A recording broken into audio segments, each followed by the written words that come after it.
Vía Pública.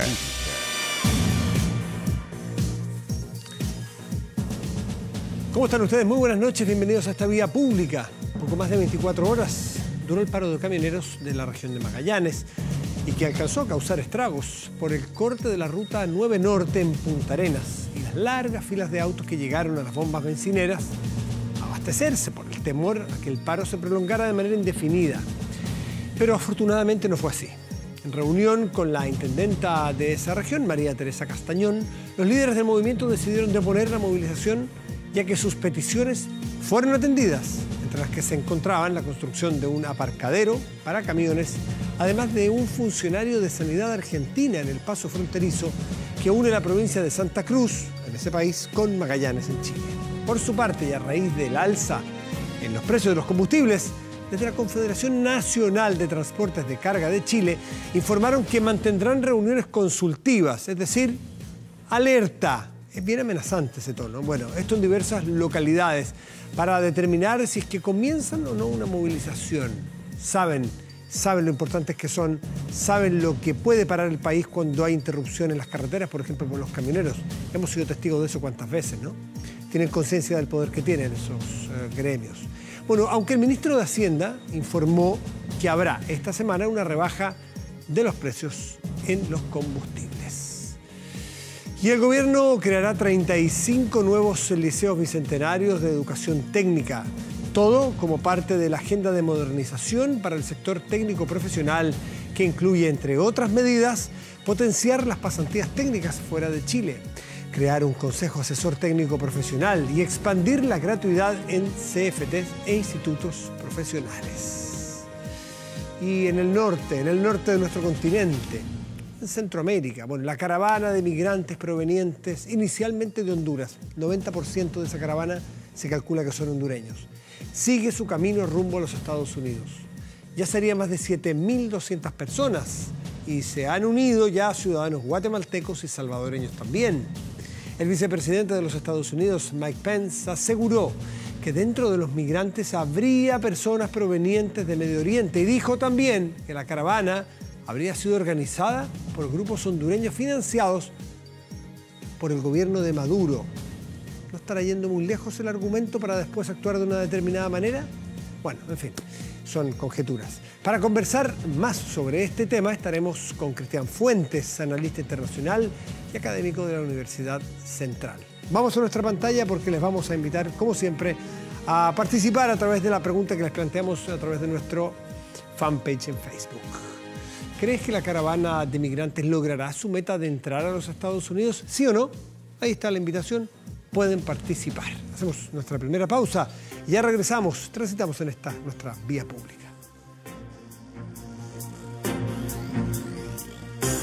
A nuestra mesa de conversación nos acompaña Cristian Fuentes, que es analista político de la Universidad Central. Cristian, gracias por estar aquí. Muy buenas noches. Gracias por invitarme. Buenas noches. Esta caravana nos tiene a todos un poco sin dormir por la angustia de empatizar con estas personas que van donde no los quieren recibir, van con niños chicos, y uno se imagina de qué arrancan, y arrancan de un país que azota la violencia, la pobreza, la corrupción, el narcotráfico. Algunos lo definen como un infierno, Honduras, uno de ellos. Así ¿Cuál es esa realidad y cómo se llega a eso? Bueno, en general en esa parte de Centroamérica es lo que tú has dicho, la pobreza, la violencia. En El Salvador hay que recordar a las maras, que son estas pandillas que ya además han llegado a México, incluso están en Estados Unidos también. Y son países muy pobres, cuyo ingreso o parte importante de su ingreso son, por ejemplo, el dinero que mandan sus familiares desde Estados Unidos, las remesas, claro. Y son, como decía antes, ingresos muy importantes para los países. Entonces, empezó esto en Honduras, pero se ha ido agregando gente en El Salvador y en Guatemala.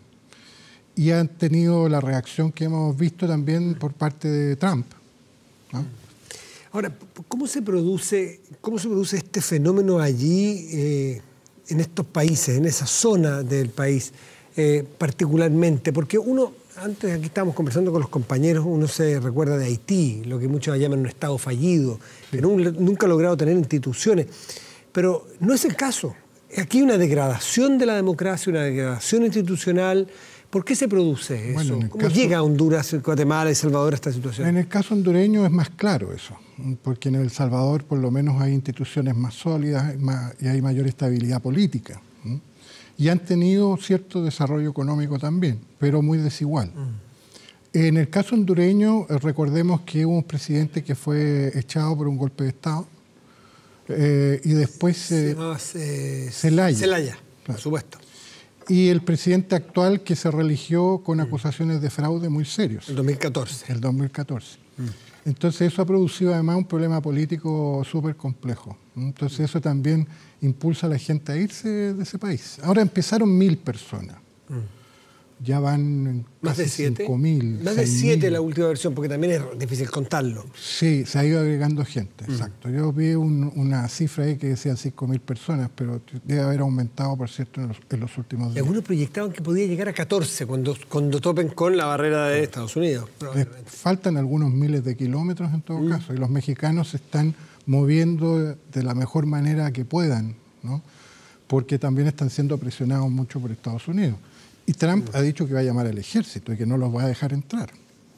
Y entre medio también hay algunos que han pedido asilo en México. Claro. Yo no sé si esto va a llegar hasta Estados Unidos, en realidad no lo sé. Y no sé tampoco en qué número. ¿Y qué solución intermedia puede haber? Porque tú dices, mira, Estados Unidos podría conseguir ayuda a estos gobiernos para que den planes de empleo, la gente pueda volver. Pero es al revés. Lo que hace Trump estos días es cerrar las ayudas económicas a estos países como una forma de amenazarlos o más bien de actuar. Sí, de hecho hay ayuda norteamericana a estos países. No es muy, por lo menos a los ojos nuestros, no son cifras tan importantes, pero sí hay ayuda. Y efectivamente Trump ha dicho que se las va a quitar si no detienen esta caravana. No sé, ahí también hay un poco un gallito, ¿no? Están haciendo fuerza con el gobierno norteamericano, porque ese es el objetivo. Y el objetivo cuando uno tiene cerca un país como Estados Unidos, que es un país que además económicamente le está yendo bien, claro, aunque pareciera ser que a Trump políticamente no le está yendo tan bien, recordemos que en pocos días más hay elecciones. Ahí lo vamos a ver, te iba a decir, ahí hay un test muy, muy claro. Claro, pero por lo menos las encuestas están diciendo que los demócratas podrían a lo menos reconquistar la Cámara de Representantes. Y eso ya es otro escenario. Pero vamos a ver, como decía antes, qué va a pasar, porque se puede incluso sumar más gente. Y cuando lleguen a la frontera, bueno, cuando uno llega a una frontera piden papeles, piden permisos, piden todo eso. Entonces, recordemos lo que pasa en Europa, con, por ejemplo... sirios que llegaron arrancando de una guerra. ¿Te acuerdas tú esas imágenes cuando trataban de tomarlos físicamente? ¿Gente corría? Alemania aceptó 1 millón de refugiados. No es el caso ni lo va a hacer de Estados Unidos, por cierto. Pero está esto de la reja, por ejemplo, en la ciudad española de Melilla, de Ceuta y Melilla. Donde se cuelgan los subsaharianos. O sea, que no lo sabes, son enclaves españoles en África. En África, en Marruecos, para ser más preciso, claro. Y bueno, ahí Marruecos tiene o cumple con el papel de no dejarlos que pasen para el otro lado. Pero hay presión de inmigrantes en todas partes. Y es lógico, la gente que vive en países pobres y que tiene estos modelos, donde hay abundancia, donde hay... Incluso Europa tiene una crisis económica, tiene muchos problemas, pero aún así viven mejor, viven bien. Entonces, los seres humanos lo que hacen es trasladarse hacia esos países que le pueden dar más oportunidades. Claro, leía algunos reportajes, artículos de especialistas que esta no es la inmigración clásica de la pobreza, que es súper comprensible, buscar mejor. Aquí es de la violencia. Niños de 10, 11 años que están siendo reclutados por las maras, por las pandillas, niños y niñas, digamos, a los que no les han matado ya miembros de su familia, es decir, por miedo a que la familia se le vaya a la punta del cerro por la violencia, o porque un hijo de uno entra en las redes de la violencia, o porque uno es víctima de la violencia. Entonces, ese es un factor que no lo habíamos visto. Eso es cierto, pero cuando yo digo vivir mejor, no solo es vivir mejor desde el punto de vista económico, sino que es vivir tranquilo y poder desarrollar su vida, sus proyectos de vida, etc., ¿no? Entonces, claro, la violencia es un ingrediente que hace que esto sea todavía más explosivo, ¿no? ¿Qué podría suceder, por ejemplo, si el millón de migrantes que hablábamos de... Los sirios también huían de la violencia. Por supuesto. Ese millón, si estuvieran a las puertas de los Estados Unidos, ¿qué va a hacer Estados Unidos? Claro, porque detener a una persona es muy fácil. A 2, a 3, a 10, a 15, a 100. Pero a 1.000, a 5.000, a 10.000, a 14.000, si es que llega ese número, claro, puede transformarse en un baño de sangre eventualmente. Entonces, tampoco Trump, bueno, no sé. Y el mostrarse duros, sus votantes son así, no quieren más inmigrantes. Entonces sus votantes dicen hay que ponerse firme, hay que ponerse duro. Y tú mencionaste recién, y es muy atingente traerlo a colación, estas elecciones de medio término que hay en Estados Unidos ahora. ¿Este contexto favorece a que Trump cambie o tome una actitud más dura, tratando de mostrarle a su electorado quién es Trump? Por supuesto. Es decir, el que esta caravana se vea afectada justamente por un Trump que está cooptado por la coyuntura electoral. Claro que sí. Y eso además le echa la culpa a los demócratas. Los demócratas son los culpables de tener leyes, dice, estas leyes de broma de inmigración que tiene Estados Unidos. Entonces, y además Estados Unidos es un país de inmigrantes. Es un país donde llegan inmigrantes todos los días. Donald Trump es alemán. Hijo de inmigrante. Obama es hijo de inmigrante, claro que sí, hijo de padre keniata. Exactamente. Los Kennedy son familia irlandesa. Irlandeses, claro que sí. Y las familias italianas. Bueno, era una... Pero ¿cuántos miles de italianos llegaron a Estados Unidos, por ejemplo? Era otra época, por cierto.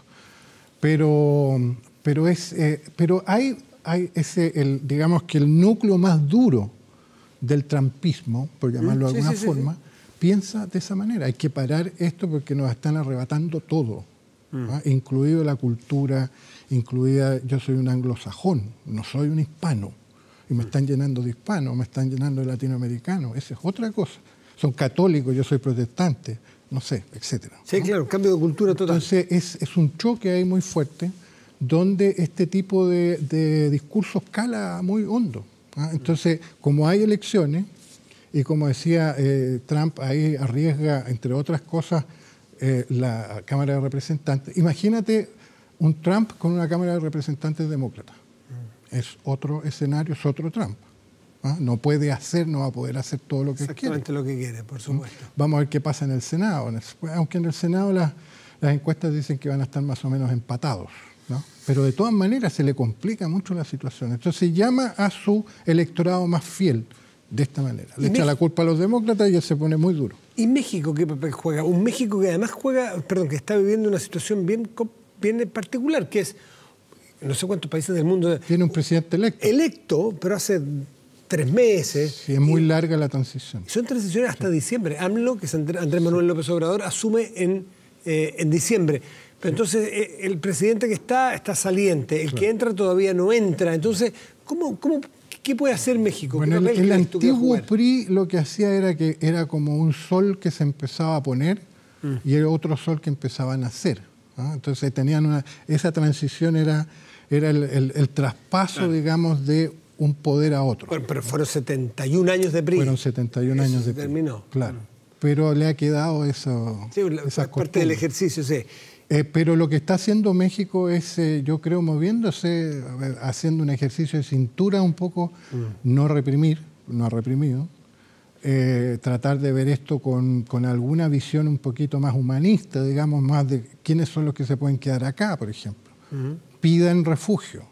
Vamos a ver ahí, pero eso se demora 3 meses. Y también, mínimo. ¿Cómo actúan respecto de Estados Unidos? Porque a AMLO, que es este presidente nuevo, López Obrador, no le interesa entrar con una tremenda enemistad con Trump. No. Que ya han tejido algunas redes de confianza entre ellos. Sí. Son dos tipos de una personalidad muy exuberantes, muy... El nuevo acuerdo de libre comercio, por ejemplo, ahí AMLO jugó un papel importante. Obviamente porque es el nuevo presidente, entonces tenía él que aprobar las negociaciones y todo eso, y se logró finalmente. Entonces no se puede, tú tienes toda la razón, no se puede poner de punta con Estados Unidos. Entonces está jugando ahí, está tratando de irse por el ancho camino del medio, que es difícil, por supuesto. Pero fíjate tú, no han reprimido, han dejado entrar. Bueno, Trump dice, no los tienen que dejar entrar, ellos han dejado entrar. Y están en esto de... Veamos, hagan sus peticiones de refugio, de asilo, veamos si tienen los antecedentes, digamos, las condiciones para eso, pero eso se demora. Los minutitos que nos quedan, Cristian, te quiero sacar de esa parte del mundo y corrernos un poquito al sur nomás, que es Brasil, que ahora el domingo tiene las elecciones. Sí. Alguien dice que prácticamente es trámite las elecciones, que puede sacar más del 60% Bolsonaro. Sin embargo, a ver, curioso, una periodista que fue a Brasil venía llegando y le pregunté qué tan bolsonarizada está la ciudadanía, la calle. Me dice, no, en Chile mucho más. O sea, los periodistas, estamos en los medios. Claro, quizás porque ya lo dan por ganador.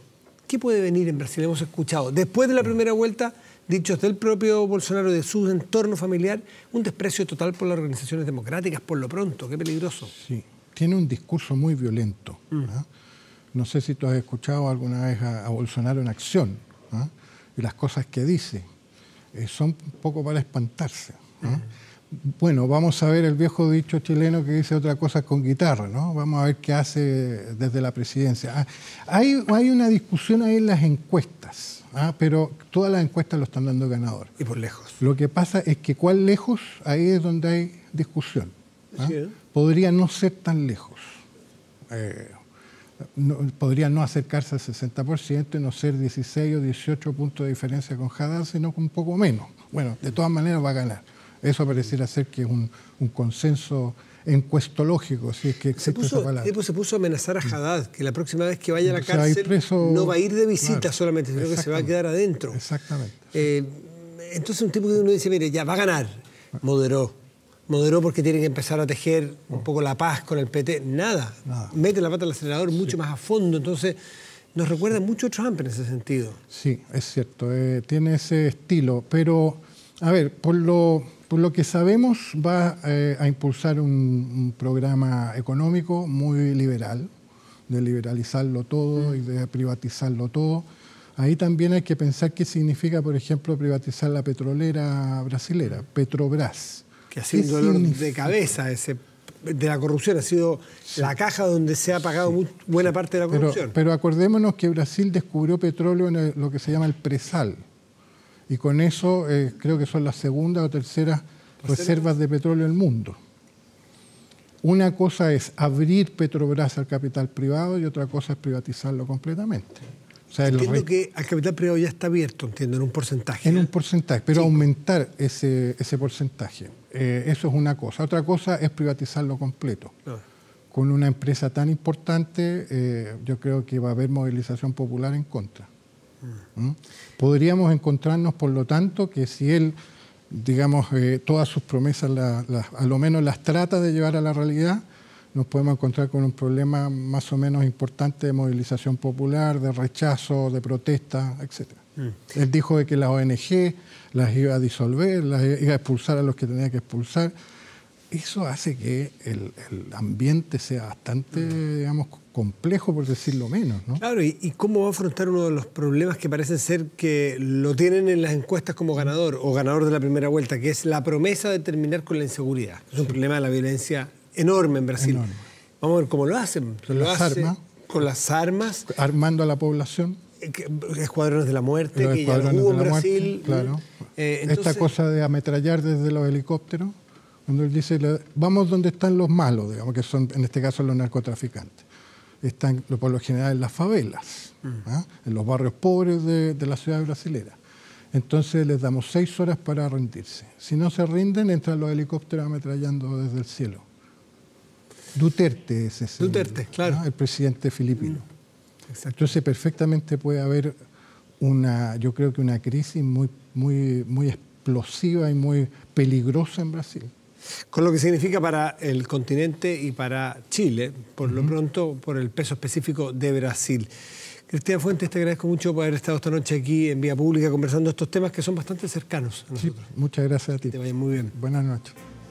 ¿Crees que la caravana esta de migrantes logrará su meta de entrar a los Estados Unidos? Hasta ahora el 27% dice que sí, el 73% dice que no. Hacemos una pausa y volvemos en Vía Pública.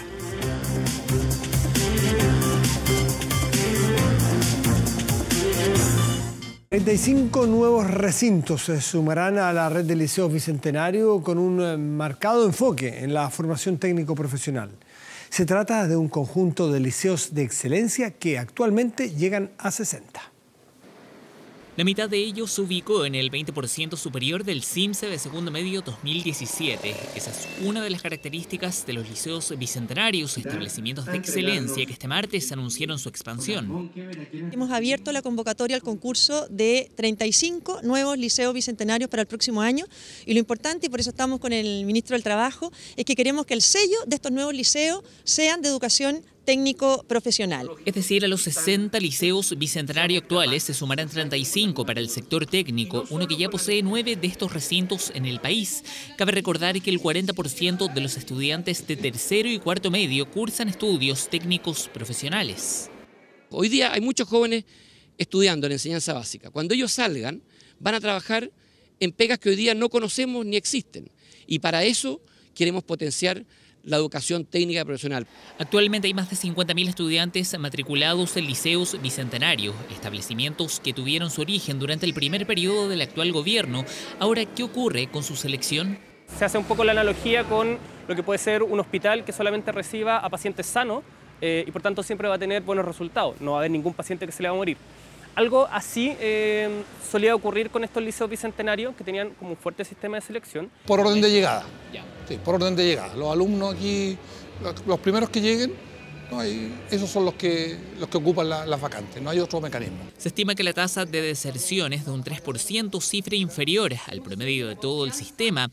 Al interior de estos liceos también se ha criticado los recursos por parte del Estado. No tenemos recursos extra a los que se dio inicialmente, que fueron los que permitieron recuperar este edificio que estaba después del terremoto del 2010, inutilizable. Incluso existía en el ministerio un equipo que asesoraba y acompañaba a los liceos bicentenarios. En el gobierno anterior, de Bachelet, prácticamente ese proyecto desapareció. Acá lo que uno debiese potenciar son estrategias que sean más de largo plazo, y no tan solo un proyecto de 4 años. Parte de la radiografía de los liceos bicentenario, que ahora abrió su concurso para sumar 35. Entre los requisitos está ubicarse en el 20% superior del rendimiento CIMSE y alcanzar un 75% de tasa de titulación.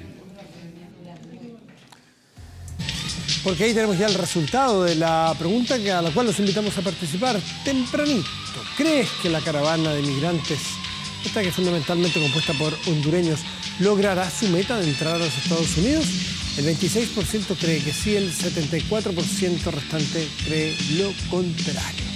Vamos al 24horas.cl, nuestro portal de noticias, y destacamos aquí Aula Segura, que ha tensionado la agenda de la educación en las últimas semanas, se puede decir. Dice: Comisión de Educación del Senado aprueba idea de legislar.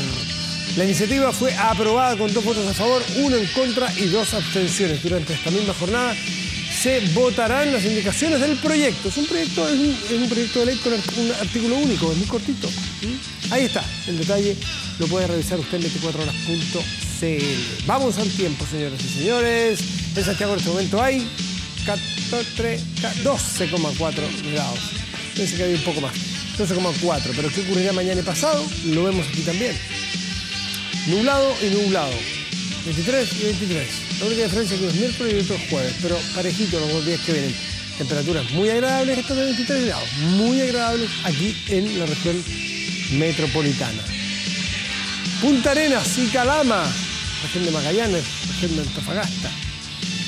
Parcial, 11 grados la máxima en Punta Arenas y en Calama, 24 máxima, despejado.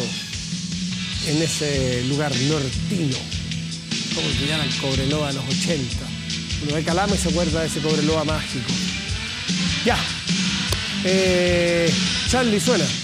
Este martes cumplió 67, el músico, cantautor, para muchos un gran genio argentino. Charly García, quien como solista lo conocemos, también como, bueno, Sui Generis, en fin, que a lo largo de su trayectoria ha cultivado una exitosa carrera artística donde destacan premios como el Grammy a la excelencia musical.